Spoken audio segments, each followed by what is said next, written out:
स्वागत है आप सभी स्टूडेंट का राकेश मेहरा जी के क्लासेस के यूट्यूब चैनल पर।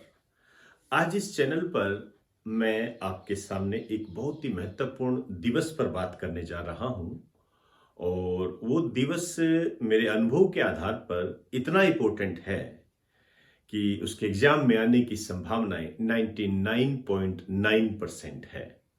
0.01% मैं सेफ्टी के तौर पर रख रहा हूं, लेकिन आप उसको 100% ही मान सकते हो। ये क्वेश्चन जरूर आएगा।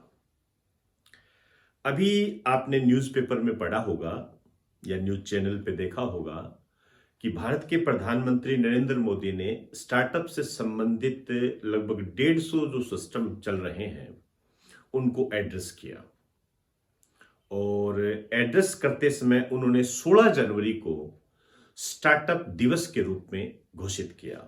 अपने आप में बहुत महत्वपूर्ण है, इकोनॉमिक्स की दृष्टि से महत्वपूर्ण है।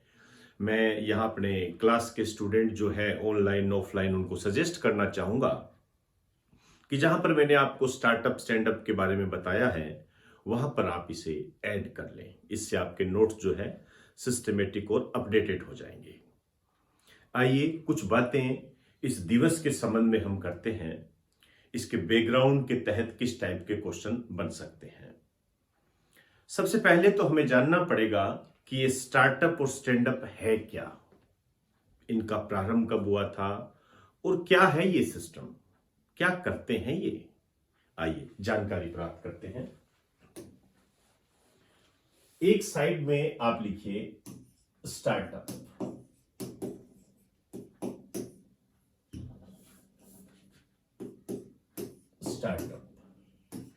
और दूसरे साइड में आप लिखिए स्टैंड अप।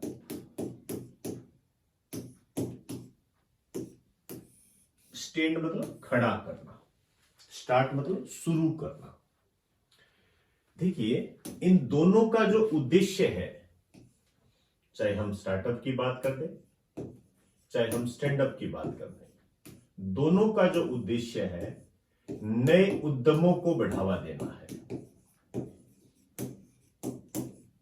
एंटरप्रेन्योर, उद्यम को हम एंटरप्रेन्योर बोलते हैं। नए उद्यमों को बढ़ावा देना। उद्यम का मतलब आप ये कह सकते हो जैसे ओला हो गया, ये एक उद्यम है। और होम सर्विस जो होती है, जैसे आपने पिज्जा ऑर्डर किया, आपके घर पिज्जा आ गया, ये एक प्रकार का उद्यम है।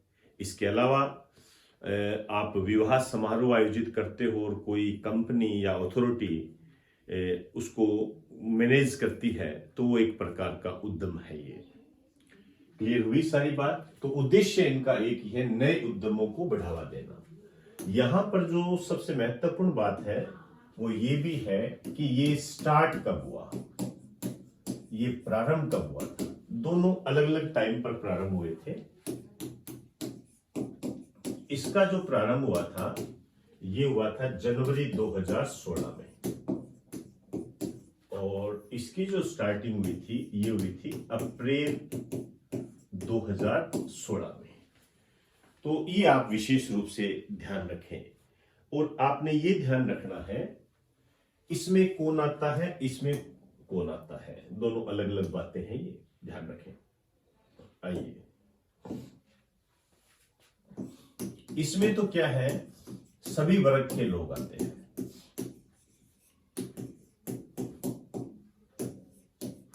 सभी वर्ग के लोग आते हैं,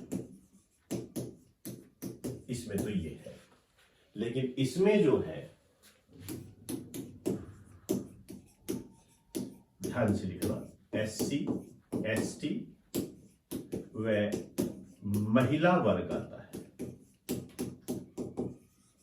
महिला वर्ग किसी भी कैटेगरी से हो सकता है, तो वो तो SC ST और महिला वर्ग के लिए है। जबकि जो स्टार्टअप है इसमें सभी प्रकार के लोग, सभी वर्ग के लोग आते हैं, आप ये कह सकते हो। इसमें जो लोन उपलब्ध कराया जाता है 10 लाख से 1 करोड़ रुपए तक का लोन उपलब्ध करवाया जाता है। लिख लीजिए, इसमें 10 लाख से 1 करोड़ तक का लोन उपलब्ध करवाया जाता है।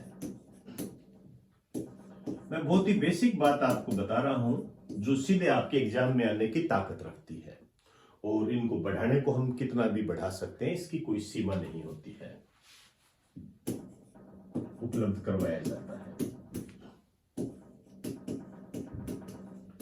इसमें क्या है, एक आप ये कह सकते हो कि एक फंड बना हुआ है, सरकार ने एक फंड बना रखा है, एक फंड बना रखा है सरकार ने, उसका नाम है stand up fund. Stand up fund के नाम से उसको जानते हैं। एक नाम और भी है इसका, वेंचर कैपिटल फंड।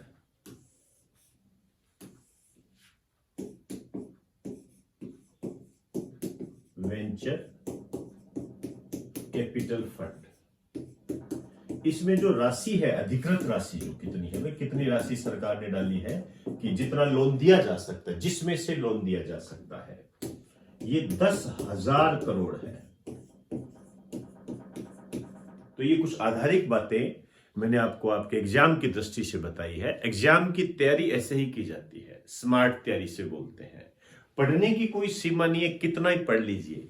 आसमान के नीचे जितना है उतना पढ़ सकते हो तो पढ़ लीजिए, बहुत अच्छी बात है। लेकिन मेरे हिसाब से आसमान के नीचे जो भी है उसमें से जो आपके एग्जाम में आने लायक होता है उसको पढ़ोगे, उसको ज्यादा मथोगे, उसको ज्यादा रिवाइज करोगे तो शायद आपको ज्यादा प्रॉफिट हो, ऐसा मेरा मानना है। एक बार आप इसे नोट कर लें। तो इसी आधार पर हम जो दिवस की बात कर रहे थे उस दिवस का बैकग्राउंड हमारा क्लियर हो जाता है। और करंट के तौर पर आपको ध्यान रखना है 16 जनवरी स्टार्टअप दिवस।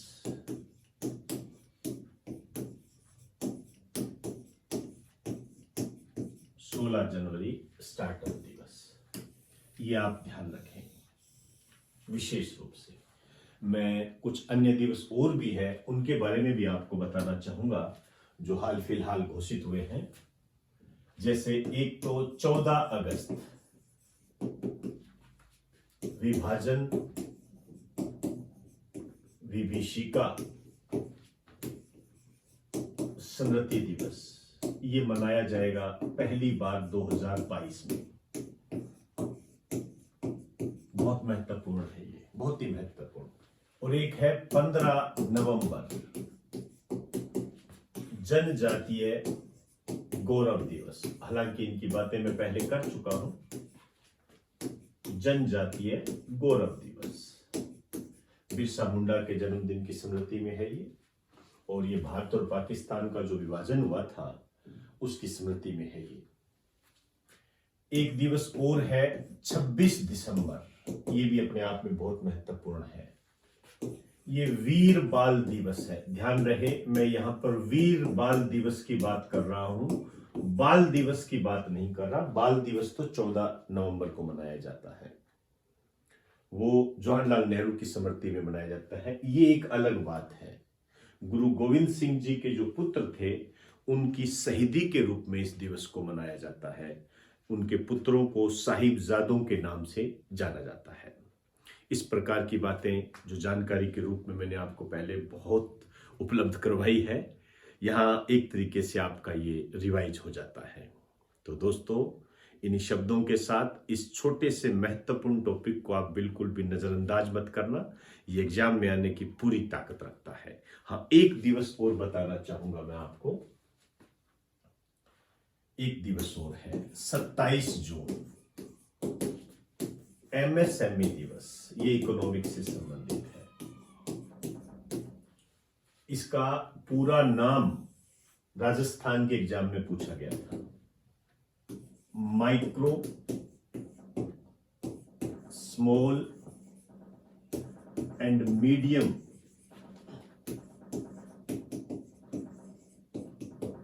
एंटरप्राइजेस।